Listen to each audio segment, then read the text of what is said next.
Hello বন্ধুরা, welcome to our channel ADA247 Bengali. সকলকে স্বাগত আমাদের চ্যানেলে। আমি অপূর্ব তোমাদের জন্য নিয়ে চলে এসেছি আবার আমাদের WB প্রাইমারি টেট 2022-এর জন্য প্রিভিয়াস ইয়ার এমসিকিউসের সলিউশন। আজকেও তোমাদের সাথে আমি আমাদের যে পুরনো বছরের প্রশ্নপত্র সেটার পুরোপুরি পিডিএফ এবং সেটার একদম কোশ্চেন পেপার থেকে আমি রেপ্লিকা এনেছি, এবং তার জন্য কিছু জায়গায় হয়তো তোমাদের সেখানে উত্তরগুলোতে রাইট মারা রয়েছে, কিন্তু সেক্ষেত্রে সেগুলোকে আমরা লক্ষ্য করবো না। আমরা অবশ্যই প্রত্যেকটা কোশ্চেনের পিছনে যে কনসেপ্ট এবং তারকে কেন এটা উত্তরটা হলো সেটা নিয়েও কিন্তু আলোচনা আমরা করবো। তো চলো শুরু করা যাক আজকের আমাদের ক্লাসটা। তো প্রথমে তো আমাদের প্রথম যে কোশ্চেনটা এসছে 31 নম্বর থেকে শুরু হয়েছে কোশ্চেন পেপারে, তাই জন্য আমি কোশ্চেন পেপারটা তুলে এনে দিয়েছি তোমাদের সামনে। তো এখানে দেখতে পাচ্ছ, mark correctly the part of the sentence which has an error, মানে তোমাকে সেন্টেন্সের কোন পার্টে এরার রয়েছে অর্থাৎ কোন পার্টে ভুল রয়েছে সেটা তোমাকে বের করতে হবে। Do not leave your seat before finishing the task. যাই হোক, এটা একটা ইম্পারেটিভ সেন্টেন্স আমাকে দেওয়া হয়েছে। ইম্পারেটিভ সেন্টেন্স আমাদের ভার্ব থেকে শুরু হয়, তাই দিয়ে শুরু হচ্ছে do not leave. Do not থাকলে আমাদের ভার্বের 1 নম্বর ফর্ম বসবে, সেটাও ঠিক আছে। Your seat before finishing the task. Before যেহেতু একটি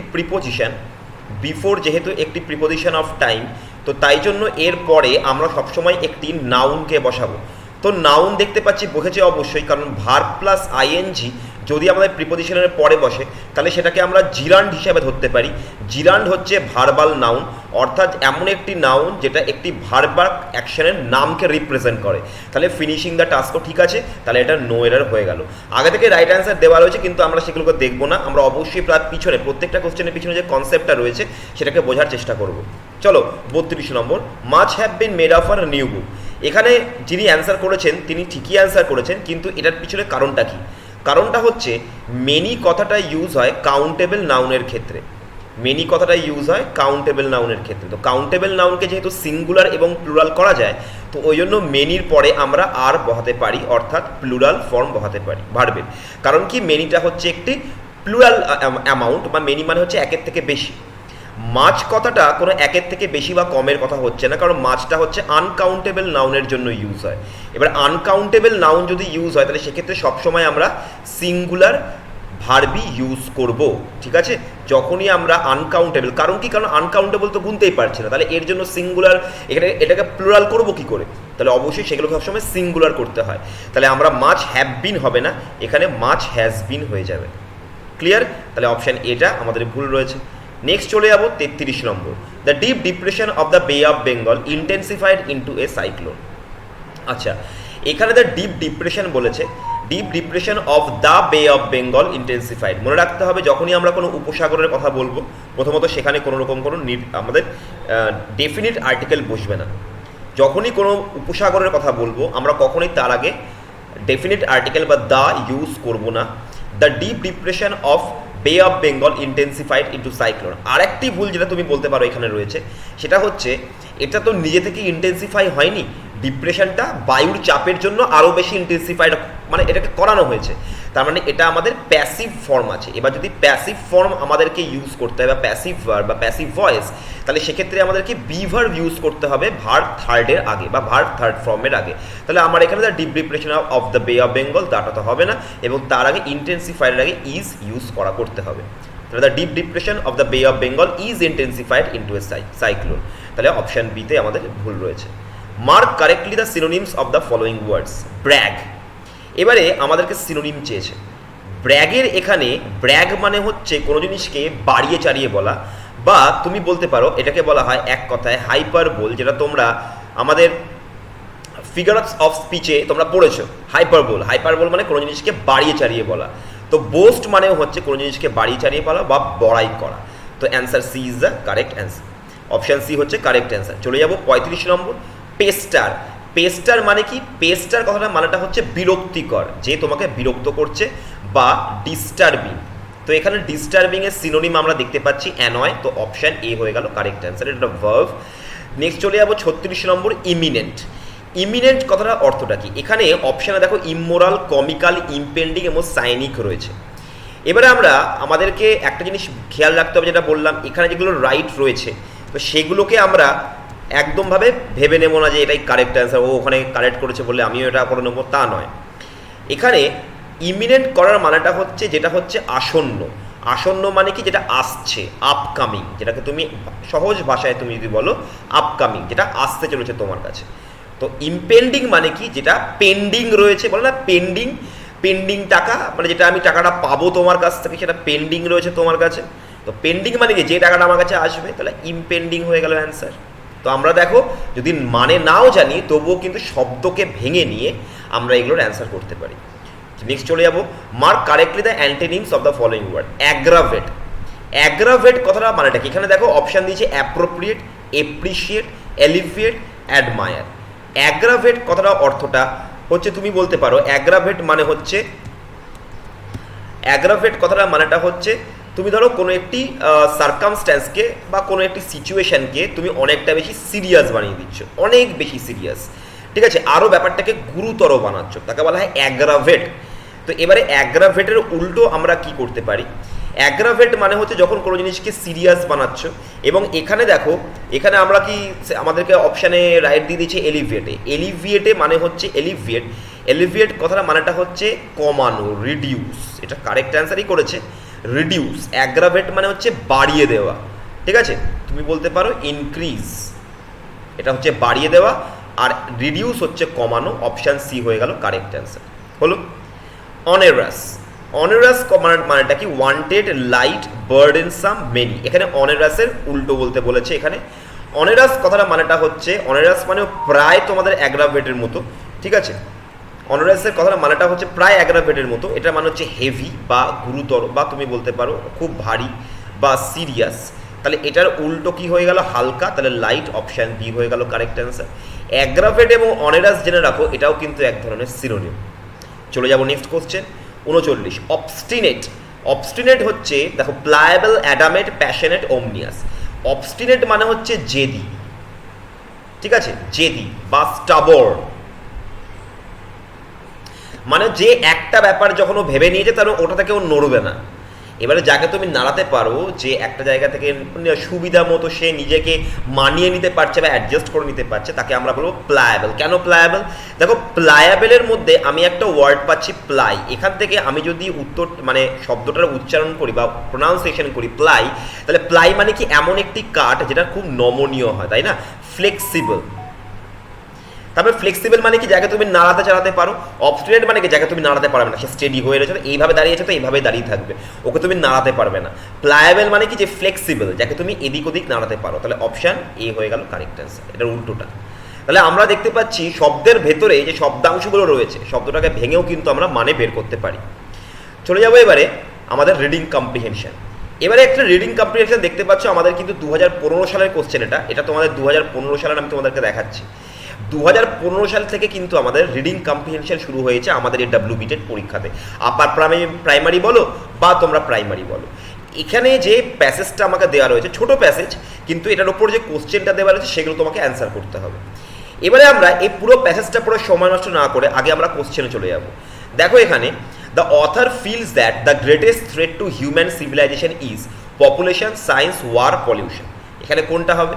এখানে আমি দেখতে পাচ্ছি human beings have proved over a very long period of time that are pugnacious in nature, they find in anything and everything from an eggshell to a nation a suitable cause of war, ঠিক আছে, they are ready to use means and methods to champion the modalities of war. তার মানে কি? Human beings have proved, এটা প্রমাণ করে দিয়েছে অনেক বছর ধরে যে সেটাতে দে আর পাগনাসিয়াস ইন নেচার। পাগনাসিয়াস মানে তারা খুব লড়াকু নেচার। পাগ মানে হচ্ছে বক্সিং, মনে রাখবে, PUG, পাগ মানে হচ্ছে বক্সিং।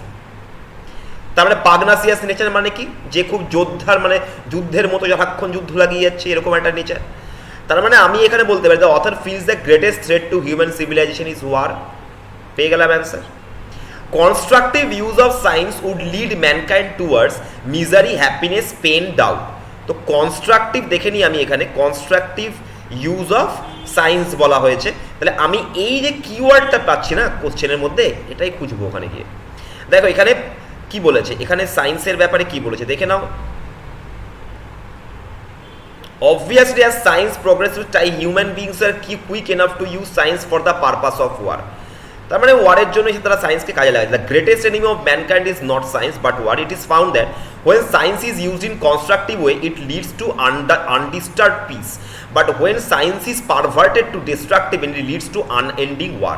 তার মানে হচ্ছে কি যখনই আমরা সায়েন্সকে যখন কনস্ট্রাকটিভ ওয়েতে ইউজ করছি তখন সেটাকে কোথায় নিয়ে যাচ্ছে, একটা শান্তির দিকে নিয়ে যাচ্ছে আমাদেরকে, আনডিস্টার্ব মানে আমাদের আনডিস্টার্ব পিস, তার মানে কি একটা না ভেঙে পড়া শান্তির দিকে। তাহলে না ভেঙে পড়া শান্তিকে আমরা হ্যাপিনেসের সাথে তো তুলনা করতে পারি, অপশন বি হয়ে গেল correct answer. The main problem of man is to control science, control scientists, put an end to the activities of science, put an end to war। এখানে কোনটা অ্যান্সার হবে? এখানে মেন প্রবলেম অফ ম্যান, এখানে main problem of ম্যানটা কি দেওয়া রয়েছে দেখা যাক। এখানে মেন প্রবলেম অফ ম্যান, এই যে দেখো মেন প্রবলেম পেয়ে গেছি। তাহলে কি বলছে যে man uses science to make weapons to make war increasingly more terrible. Our main problem therefore is not to curb science but to stop war. তার মানে যুদ্ধ থামানোটাই হচ্ছে আমাদের প্রবলেম। তাহলে কি হবে? Put an end to war, option D হয়ে গেল correct answer. Put an end to war clear হয়েছে। চলে যাবো নেক্সট কোশ্চেন আমরা 43। To stop war according to the author we need the participation of. কাদের পার্টিসিপেশন দরকার যদি যুদ্ধ থামাতে হয়? তো দেখা যাক। That is a job in which everybody must participate including the scientist. সায়েন্টিস্টদের সাথে সাথে আমাদের সকলকে এটাতে পার্টিসিপেট করা উচিত। তাহলে অপশান সি হয়ে গেল correct answer. Mark correctly the plural forms of the following ওয়ার্ডস।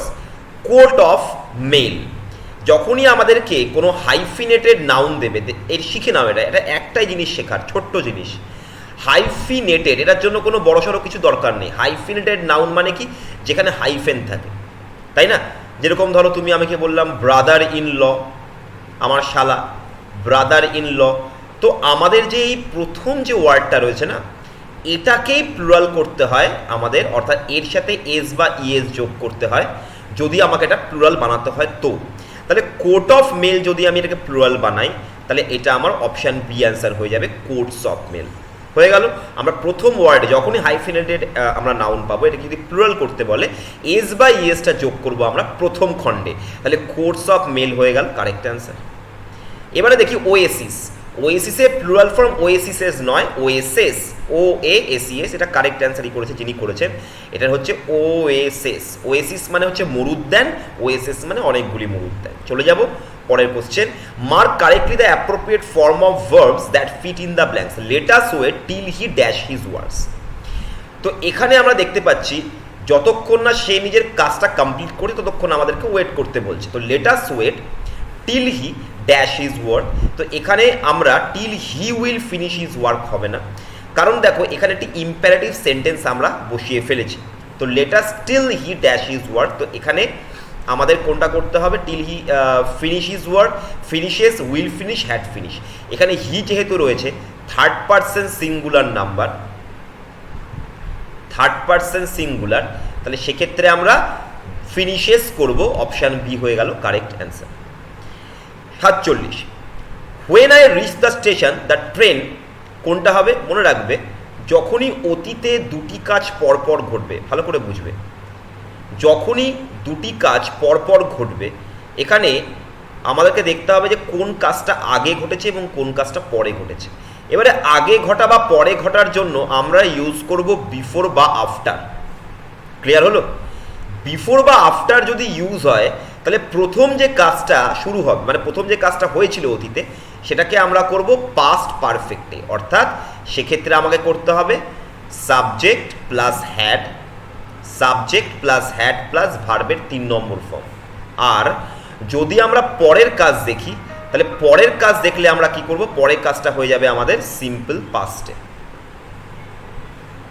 সেটা হয়ে যাবে সাবজেক্ট প্লাস ভার্বের সেকেন্ড ফর্ম, তারপরে অবজেক্ট যেটা থাকে। এইবারে দেখতে পাচ্ছি এখানে আমার তো বিফোর ও আফটার নেই, আমার কি রয়েছে? হোয়েন রয়েছে। হোয়েন মানে কি? হোয়েন হচ্ছে সেম টাইম। তো সেম টাইমে যখন কোনো কাজ হবে তখন তো আমাদের পাস্ট পারফেক্টের ধারণা হবে না, পাস্ট পারফেক্ট কনসেপ্ট সেখানে আছে না, কারণ পাস্ট পারফেক্টটা সবসময় আগে পরের কাজের জন্য। তাহলে হোয়েন যেহেতু সেম টাইম বলেছে, এটা যে টেন্সে আছে আমাকে সেই টেন্সেই করতে হবে। অনেকেই এটা হ্যাড লেফট করে দেয়, যিনি অ্যান্সার করছেন তিনি ভুল করেছেন, এটা অপশান ডি হয়ে যাবে। When I reach the station the train left. কারণ কি এখানে বিফোর আসেনি, এখানে আফটার আসেনি, এখানে দ্যাটও নেই, দ্যাট থাকলেও হতো, কিন্তু আমাদের এখানে হোয়েন রয়েছে, যেহেতু সেম টাইমে ঘটেছে তাই সেম টেন্স ইউজ করব। অপশান ডি হচ্ছে এখানে কারেক্ট অ্যান্সার।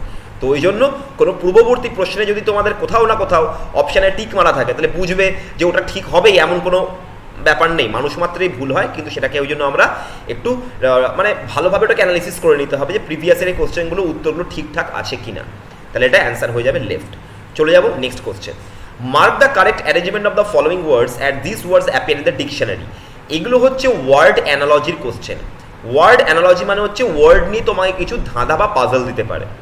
যেমন বলেছে তোমাকে এই যে ওয়ার্ডগুলো জি দিয়ে রয়েছে, গ্রাফ, গ্রাফারি, গ্রাফাইট, গ্রাফিক, এগুলো ডিকশনারি অনুযায়ী তোমাকে পরপর সাজাতে হবে। এবার ডিকশনারিতে কী থাকে, অ্যালফাবেটিক্যাল ওয়াইজ সাজানো থাকে। তো আমরা দেখতে পাচ্ছি প্রত্যেকটাতেই জি রয়েছে, তাই না? আমাদের চারটাতেই জি রয়েছে। এবারে দেখব কোনটাতে তারপরে সবগুলোতেই আর রয়েছে, কমনগুলো আগে আমরা নিয়ে নেব। তারপরে সবগুলোতেই এ রয়েছে, দেখো সবগুলো এ রয়েছে, আমি কমনগুলো আগে নিলাম। তারপরে সবগুলোতে পি রয়েছে, তারপরে সবগুলোতেই আমি পি দিয়ে দিলাম। এরপরে এইচ, দেখো প্রথমটায় কিন্তু এইচ আছে, তারপরেরটায় ই আছে, তারপরেরটায় আই আছে, তারপরেরটায় আই আছে। তাহলে এবারে আমরা, আচ্ছা তারপরে পিএইচ, ই আছে, তারপরে এইচ আছে, সরি এখানে ই নেই, এটা এইচ আছে, তারপরে ই আছে, তারপরে আবার এইচ আছে, তারপরে আবার এইচ আছে, ঠিক আছে।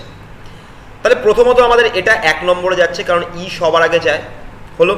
আচ্ছা তারপরে তিনটেতেই এইচ, এবার তিনটেতে এটাতে রয়েছে এইচ, তারপরে এইটাতে রয়েছে আই, তারপরে এটাতেও রয়েছে আই, এটাতে রয়েছে টি, তাই না? এটাতে রয়েছে, তারপরের নিচেরটাতে রয়েছে সি, গ্রাফিক। তাহলে আমরা কোনটাকে করব? প্রথমে তো আমাদের হয়ে গেল কত নাম্বার, প্রথমে আমাদের GRAPE, প্রথমে এটা যাবে 2 নম্বর। 2 নম্বরের পরে আমাদের এইচ আসবে, ভালো কথা। তো এখানে আমাদের PHI আসবে না, আগে এইচ আসবে? আগে এইচ আসবে, 2 এর পরে 1 হয়ে গেল। এবারে দেখো 2 এর পরে 1 কোথায় রয়েছে, 2 এর পরে 1 একমাত্র একটা অপশানে রয়েছে, অপশান সি কারেক্ট অ্যান্সার। এত দূরই করতে হয়, তারপর আর করার দরকারও নেই। তুমি যদি মেলাতে চাও তা মেলাতে পারো। এই 2 এর পরে 1 এলো, কারণ এটাতে এইচ আছে। এবারে 1 এর পর কে যাবে? 1 এর পর দেখতে পাচ্ছি আমি এইচ এর পরে আই রয়েছে, এইচ এর পরে আই রয়েছে, তারপরে সি রয়েছে একটা, তারপরে টি রয়েছে। তার মানে সবার আগে সিটা আসবে, তারপরে টি আসবে। তার মানে আগে সি আসবে, তারপরে টি, কারণ বাকিগুলো তো কমন, তাই না? তাহলে আগে সি আসবে, তাহলে আগে 4, 4 পর হয়ে যাবে 3, 3 পরে তারপরে হয়ে যাবে আমাদের কত নাম্বার যাবে? 3 পর, আচ্ছা তারপর তো 3 হয়ে গেল, তাহলে 2, 1, 4, 3, তাহলে 2, 1, 4, 3 অ্যান্সার অপশন হচ্ছে সি। এইভাবে ডিকশনারি ওয়াইজ তোমাকে সাজাতে হবে। চলো নেক্সটে যাওয়া যাক। সেন্টিউপেল, সেন্টিউপ্লিকেট, সেঞ্চুরি, সেঞ্চুরিয়ন। তো প্রথমে আমরা দেখতে পাচ্ছি যে 1 নম্বরে প্রথমে রয়েছে সি, সি, সি, সি, তারপরে প্রত্যেকটাতে ই, ই, ই, ই রয়েছে, তারপরে প্রত্যেকটাতে এন রয়েছে। দেখে নাও, সব যেগুলো কমন সেগুলো আগে লিখে নাও। তারপরে টি, টি, টি, টি হয়ে গেল। তারপরে ইউ রয়েছে, ইউ রয়েছে, ইউ রয়েছে, ইউ রয়েছে, হয়ে গেল। তারপরে রয়েছে পি, তারপরেও পি, তারপরে রয়েছে আর, তারপরে রয়েছে আর। তাহলে প্রথমে আমাদের কি আসে? প্রথমে পি আসে, তার মানে আগে এই দুটো আসবে। এই দুটোর মধ্যে কোনটা আগে পরে হবে দেখে নিই। তো প্রথমে আমাদের সেঞ্চিউপ এল আছে, আর তারপরে পিএল এর পরে, তারপরে পি এর পরে এল আছে, এটাতেও এল আছে, তারপরে রয়েছে এল এর পরে ই, তারপরে এটাতে রয়েছে আই। তার মানে আগে হয়ে গেল 1 নম্বর, হয়ে গেল। তারপরে হয়ে গেল আমার 2 নম্বর, হয়ে গেল। এবারে আসছে এটার পরে কোনটা হবে দেখি।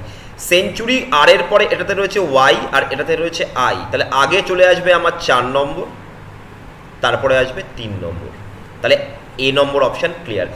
1, 2, 4, 3, তাই হয়ে গেল অ্যান্সার। তাহলে অপশান এ হয়ে গেল কারেক্ট অ্যান্সার। তাহলে এইভাবে আমাদেরকে ওয়ার্ড অ্যানালজি দেবে, আমাদেরকে কিন্তু করতে হবে। চলো 50 নম্বর চলে যাই। এবারে বলছে চেঞ্জ দ্য আমাদের change the gender of the following ওয়ার্ডস। আমাদেরকে জেন্ডার চেঞ্জ করতে বলেছে। অ্যাবর্ট, অ্যাবর্টের জেন্ডার হচ্ছে অ্যাবিজ, এটা একদম ঠিকঠাকই আছে। ABBESS হয়ে যাবে, ওটিটা হয় না, তাই ESS হয়ে যায়। প্রসিকিউটর, এবং এটাকে তুমি যদি ট্রিক্স লাগিয়ে দাও, ট্রিক্স কথাটার মানেটাই হচ্ছে ফিমেল, যখনই ও আর থাকবে এখানে প্রসিকিউটর, এটাকে তোমরা করে দেবে টরটাকে ট্রিক্স, তাহলে প্রসিকিউট্রিক্স হয়ে গেল অ্যান্সার অপশান সি। এগুলো কিছু জেন্ডারের, তোমরা যদি আরও জানতে চাও এগুলো তোমরা আমাদের ব্যাচে আসতে পারো, এগুলো তোমাদেরকে ভালো একটা লিস্ট দিয়ে দেবো, সেগুলো পড়ে গেলেই তোমরা পেরে যাবে কোন কোন ওয়ার্ডের ক্ষেত্রে কীভাবে জেন্ডার চেঞ্জ করতে হয়। যেমন ওটির ক্ষেত্রে জেন্ডার চেঞ্জ করলে ইডাবলএস চলে আসে, অ্যাবর্টের ক্ষেত্রে, ওটির ক্ষেত্রে আমাদের ইডাবলএস, ওটির বদলে আমাদের ইডাবলএস এসছে, এখানে টরের বদলে ট্রিক্স এসছে, আর কিছুই না। এগুলো কয়েকটা বিশেষ কয়েকটা ওয়ার্ড আছে যেগুলো তোমাদেরকে জানতে হবে। তোমরা WBTET আমাদের ব্যাচে চলে এসো, এগুলো তোমাদেরকে করিয়ে দেওয়া হবে। চলে যাবো হচ্ছে mark the correct spelling from the option given below. আমি তোমাদের আগেও বলেছি যার যত ভালো প্রোনাউন্সিয়েশন, যার যত ভালো উচ্চারণ, তার তত ভালো তার স্পেলিং হয়। যেমন ধরো রিপিটেটিভ, রিপিটেটিভ নয় রিপিটেটিভ, তাহলে অ্যান্সার হচ্ছে REPTITIVE, REPETITIVE, এটা হচ্ছে কারেক্ট। নেক্সট হচ্ছে separate, separate, SEPA, separate, RATE, separate হয়ে গেল অ্যান্সার, তাহলে অ্যান্সার হয়ে গেল অপশন ডি। চলে যাব আমরা পরেরটাতে। আচ্ছা 1 মিনিট।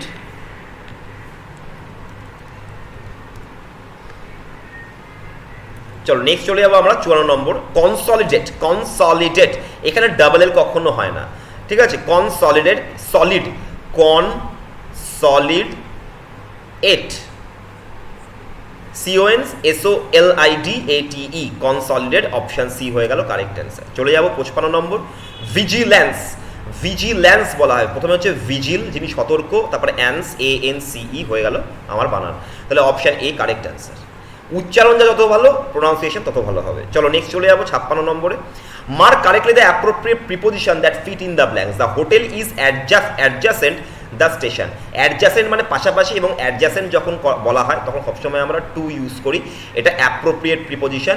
কারণ কি, কার সাথে লাগোয়া, স্টেশনের সাথে লাগোয়া, অ্যাডজাসেন্ট কখনো উইথ হবে না, সবসময় টু হবে, এটাকে মাথায় রাখতে হয়। এখানে যদিও উইথটা অপশানে দেয়নি, উইথ দিলে কিন্তু ঝামেলায় পড়ে যেতে, তো এটা মনে রাখবে অ্যাডজাসেন্ট সবসময় হলে আমরা টু ইউজ করব। আচ্ছা আমাকে লাস্টে তোমার 57 থেকে 60 নম্বর যেটা 4টা কোশ্চেন দিয়েছে, এটা একটা দিয়েছে তোমাকে একটা রিডিং কম্প্রিহেনশন প্যাসেজ দিয়েছে, প্যাসেজ থেকে তোমাকে অ্যান্সার করতে হবে। তো প্রথমে আমরা চলে যাব question, number of receptive skills in ESL as mention. বলছে number of receptive skills in ESL, এইটা আমাদেরকে খুঁজতে হবে আমাদের প্যাসেজে। তো এখানে as far the terrorist open English as as far as theorists open English as second language consists of 4 fundamental skill areas. কটা ফান্ডামেন্টাল হলো? 4খানা। তাহলে আমরা এখানে দেখতে পাচ্ছি, এখানে বলছে number of receptive skills, fundamental skill বলেনি। আচ্ছা রিসেপটিভ স্কিল কোথায় রয়েছে দেখে নাও, এই যে out of this listening, speaking, reading and writing, out of this 4 skills listening and reading are termed as receptive skills. তাহলে কটা হলো আমাদের? রিডিং অ্যান্ড লিসনিং, তাহলে একটা এবং দুটো, তাহলে রিসেপটিভ স্কিল হয়ে গেল দুটো। ওটাও কিন্তু ফান্ডামেন্টাল ছিল, ফান্ডামেন্টাল ছিল 4, রিসেপটিভ হচ্ছে দুটো। The ESL teacher finds difficulty in evaluating the productive skills, hot zone, application zone, receptive skills. ESL teacher finds difficulty in evaluating. আচ্ছা ESL এর টিচাররা কিসে তারা সমস্যা পেয়েছে, কি ইভ্যালুয়েট করতে সমস্যা পেয়েছে দেখে নি। এখানে বলেছে the idea of evaluation grossly involves 3 zones of learning: understanding zone, application zone and higher order thinking skill, hot zone. In case of the 2 productive skills, it is easy to evaluate the learners vis-a-vis the 3 zones of learning, because the learner vis-a-vis the 3 zones of learning, because the product that the learner produces through speaking or writing is in a sense tangible, visible and hence measurable. The problem of the teacher lay in the evaluation of the receptive skills. তাহলে প্রবলেমটা কোথায় পাচ্ছে টিচাররা? Receptive স্কিলে। Answer হয়ে গেল option D. The skills that are difficult for the learner to overtly reflect in the behavior are listening and reading. আচ্ছা কেন skills that are difficult for the লার্নারদের কাছে কোন দুটো স্কিল খুব difficult? To overtly reflect the behaviour, যে বিহেভিয়ারটাকে reflect করতে কোনটা বেশি তাদের অসুবিধা হচ্ছে। এই দেখো ওভার্টলি রিফ্লেক্ট পেয়ে গেছি। আচ্ছা the challenge for the ESL teacher is set activities which will not only cause the learner to exercise the receptive skills but will also be clearly and overtly reflected in the demonstration of this skills through behaviour. This problem that ESL teacher faces in again divided into 2 parts. Firstly, there are an uncertainty about the skills involved in the listening and reading which the teacher is interested in evaluating. Secondly, even if the teacher ascertains a particular skill to be valued, it is difficult to know whether an item has succeeded in measuring it. তো এখানে আমাদেরকে বলা হয়েছে কোনটা লার্নারদের কাছে আমাদের চ্যালেঞ্জের বিষয় বা ডিফিকাল্টের বিষয়। এখানে বলছে skills that are difficult for the learner to overtly reflect in behaviour are. দেখে নি এটা, the demonstration of these skills are not overtly reflected in the behavior of the learners। তার মানে কি এটা আমাদের হচ্ছে of these skills that challenge, এখানে বলেছে the problem of the teacher lay in the evaluation of the receptive skills because of the demonstration of these skills are not overtly reflected in the behavior of the learners. The challenge for the ESL teacher is not set activities which will not cause learner to exercise the receptive skills। তার মানে receptive স্কিলের মধ্যে কোনটা বলেছে, listening and রিডিংটাই হচ্ছে receptive skills. তাহলে সেটাতেই আমাদের লার্নারদের প্রবলেম হচ্ছে, ওভারটলি বিহেভিয়ার তারা করছে না। তাহলে এটা হয়ে গেল option C, listening and reading. আমাদেরকে একটু খুঁজতে হবে জাস্ট, মানে সেটা নিয়ে গিয়ে আমাদের প্যাসেজে গিয়ে খুঁজতে হবে যে কোশ্চেনটা দিয়েছে। According to the passage, the challenge of designing an item to measure receptive skill is the difficulty of knowing whether an item has been able to measure the desired skill. এখানে এটা অ্যান্সার করেছে the skills are overly reflect the behaviour of learners, the unwillingness of students, none of the above. দেখা যাক এখানে কোনটা challenge of designing an item to measure receptive skill. Receptive স্কিলকে measure করার জন্য যে আইটেমটা রয়েছে সেই আইটেমটা করতে কি চ্যালেঞ্জ পাচ্ছে তারা। দেখে নিই এখানে বলেছে এই যে it is difficult to know whether an item has succeeded in measuring it. তার মানে এখানে বলা হয়েছে যে আমাদের কোনটা এখানে তোমাদের রয়েছে the difficulty challenge of designing an item to measure receptive skill is, এখানে দেখো it is difficult to know whether an item has succeeded in measuring it. মানে তারা বুঝতে পারছে না যে এই আইটেমটা কি সফল হবে এটাকে মেজার করতে। The difficulty of knowing whether an item has been able to measure the desired skill. তাহলে অপশান বি হয়ে গেল কারেক্ট। যেটুকু আমার প্যাসেজে থাকবে অতটুকুই হচ্ছে অ্যান্সার। তো বন্ধুরা, আজকে আমরা 2015 সালের WBTET ইংলিশের কোশ্চেন কিন্তু সলভ করলাম। এটা তোমাদের শক্ত মনে হলেও আস্তে আস্তে কিন্তু এটা লেভেল যতই বাড়ুক না কেন, আমরা নিজেদের কমন সেন্স এবং আমাদের অ্যাপটিটিউড লেভেল দিয়ে কিন্তু এটাকে সলভ করতে পারি।